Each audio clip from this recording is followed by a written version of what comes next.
கண்ணை கவரும் வண்ண விளக்குகள், LED TV, 6 track audio system என திருப்பூரில் அரசு பஸ் கலக்கி வருவது பயணிகளிடையே உற்சாகத்தை ஏற்படுத்தியுள்ளது.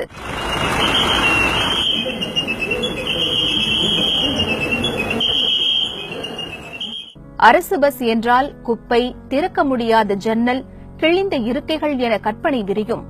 ஆனால் அதற்கு மாற்றாக தேவக்கோட்டையிலிருந்து திருப்பூருக்கு வந்து செல்லும் ஒரு அரசு பஸ் தனியார் பஸ்களை மிஞ்சும் வகையில் ஜொலிப்பது ஆச்சரியத்தை ஏற்படுத்தியுள்ளது.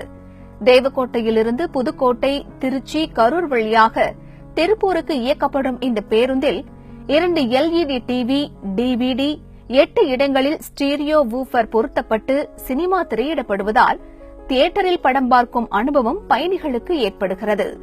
முன் கண்ணாடியில் பஸ் புறப்படும் நேரம், சென்றடையும் நேரம் குறிப்பிடப்பட்டுள்ளது.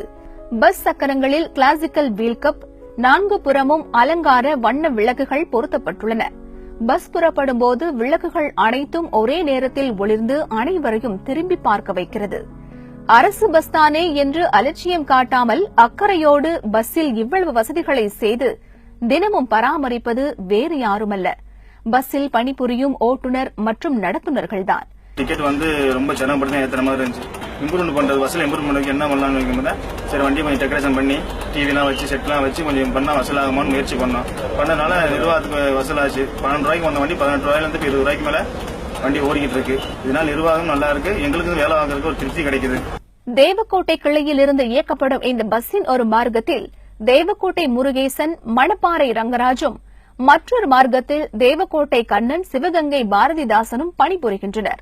அவர்கள்தான் சம்பளத்தின் ஒரு தொகை மற்றும் ஊக்கத்தொகையை கொண்டு அதிகாரிகளின் அனுமதியோடு பஸ்ஸை அழகுபடுத்தியுள்ளனர். தினமும் பேருந்து நிலையத்தில் பேருந்தை நிறுத்தியவுடன் அதனை சுத்தம் செய்வதாகவும், இவ்வாறு செய்வதால் வேலையில் ஒரு திருப்தி கிடைப்பதாக கூறுகின்றனர். அரசு பஸ் பளபளவென காட்சியளிப்பதால் பயணிகள் எண்ணிக்கை அதிகரிக்கிறது என்றும், இந்த பஸ்ஸின் வருகைக்காக காத்திருப்போர் ஏராளம் என்றும் அவர்கள் தெரிவிக்கின்றனர். அரசு பேருந்தின் ஓட்டுநர் மற்றும் நடத்துனர்களின் இந்த ஒற்றுமையான செயல்பாடு நிச்சயம் பாராட்டுக்குரியதுதான்.